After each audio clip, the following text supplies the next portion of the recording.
Hello student, তোমরা যারা ক্যালকাটা ইউনিভার্সিটির আন্ডারে প্রথম সেমিস্টারের ছাত্রছাত্রী আছো, তোমাদের জন্য আজকের ক্লাসটা খুবই গুরুত্বপূর্ণ। আজকের ক্লাসে তোমাদের কনস্টিটিউশনাল ভ্যালু সাবজেক্টের একটি মোস্ট ইম্পর্টেন্ট প্রশ্নের উত্তর নিয়ে আলোচনা করব। প্রশ্নটা হচ্ছে, ভারতের সংবিধানে উল্লেখিত সাম্যের অধিকার আলোচনা করো। তোমাদের কনস্টিটিউশনাল ভ্যালু সাবজেক্টটা প্রথম সেমিস্টারে ক্যালকাটা ইউনিভার্সিটির ক্ষেত্রে কম্পালসারি একটা সাবজেক্ট, অর্থাৎ তোমার arts, commerce, science, honours, general প্রত্যেকটা স্টুডেন্টকে এই সাবজেক্টটা 50 নম্বরের পরীক্ষা দিতে হবে, যেখানে দুটো 25 নম্বরের প্রশ্নের অ্যান্সার করতে হয়, আর এক একটা 25 নম্বরের অ্যান্সার 400 শব্দের মধ্যে লিখতে হয় ক্যালকাটা ইউনিভার্সিটির নিয়ম অনুযায়ী।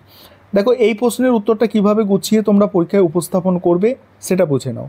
প্রথমেই তোমাদের ইন্ট্রোডাকশন অর্থাৎ ভূমিকা দিয়ে শুরু করতে হবে। সেখানে কি লিখবে? মানব সভ্যতার ইতিহাসে সাম্যের ধারণা গভীর গুরুত্ব বহন করে। প্রাচীন কাল থেকেই চিন্তাবিদ ও সমাজ সংস্কারকরা মানুষের মধ্যে সম অধিকার প্রতিষ্ঠার পক্ষে কথা বলেছেন। 1776 সালে আমেরিকার স্বাধীনতার ঘোষণাতে বলা হয়েছে, all man are created equal. রাষ্ট্রসংঘের সনদে সাম্যের অধিকারের ওপর গুরুত্ব আরোপ করা হয়েছে।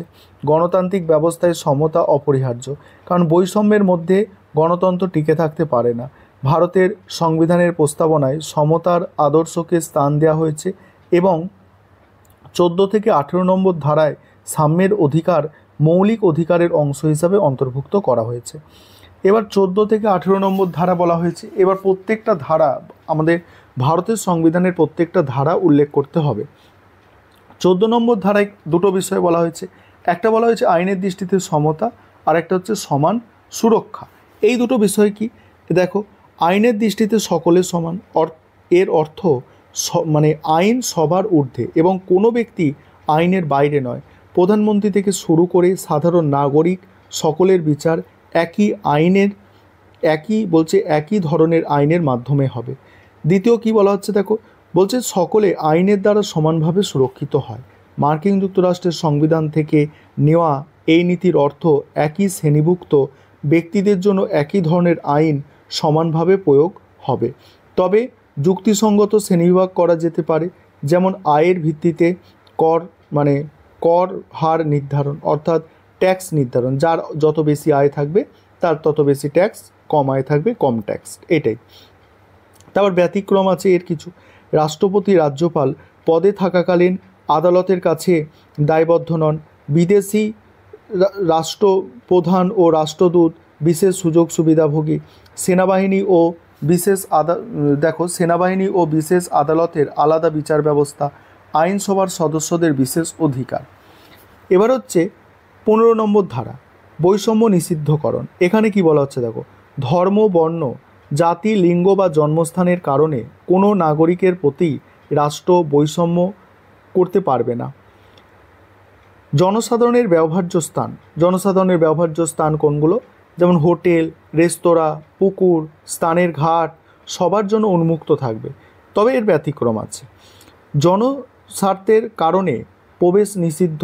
জনস্বাস্থ্যের কারণে প্রবেশের সীমাবদ্ধতা। নারী ও শিশুদের জন্য বিশেষ ব্যবস্থা।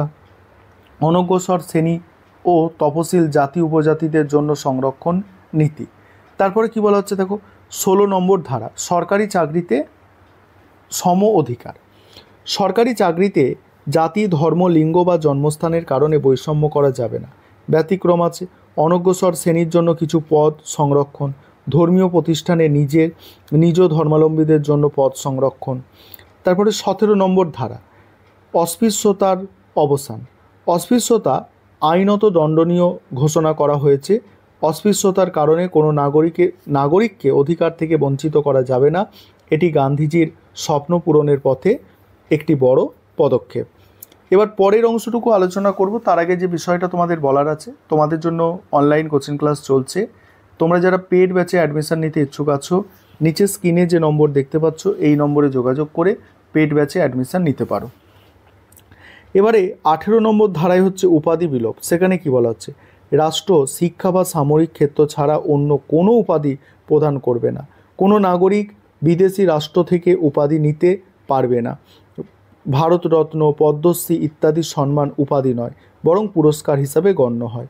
তারপর মূল্যায়নে কি বলা হচ্ছে দেখো, সাম্যের অধিকার গণতান্ত্রিক ব্যবস্থার একটি অপরিহার্য অংশ, যা বৈষম্যহীন সমাজ গঠনে সহায়তা করে। তবে রাজনৈতিক সাম্যের পাশাপাশি সামাজিক ও অর্থনৈতিক সাম্য জরুরি। অধ্যাপক হ্যারল্ড ল্যাস্কি বলেছেন, অর্থনৈতিক সাম্য ছাড়া স্বাধীনতা মূল্যহীন। অর্থনৈতিক বৈষম্য বজায় থাকলে ধনী শ্রেণীর অধিক সুযোগ সুবিধা পাবে এবং গরিব শ্রেণী বঞ্চিত হবে। Doctor B.R.. আম্বেদকর গণপরিষদে সতর্ক করেছিলেন, in politics we will have equality but is social and economics life we will have inequality. অর্থাৎ রাজনৈতিক ক্ষেত্রে সমতা সুবিধা মিললেও সামাজিক ও অর্থনৈতিক ক্ষেত্রে বৈষম্য অবশিষ্ট থাকবে। এই ছিল তোমাদের একটি গুরুত্বপূর্ণ 25 নম্বরের প্রশ্নের উত্তর। মডিউল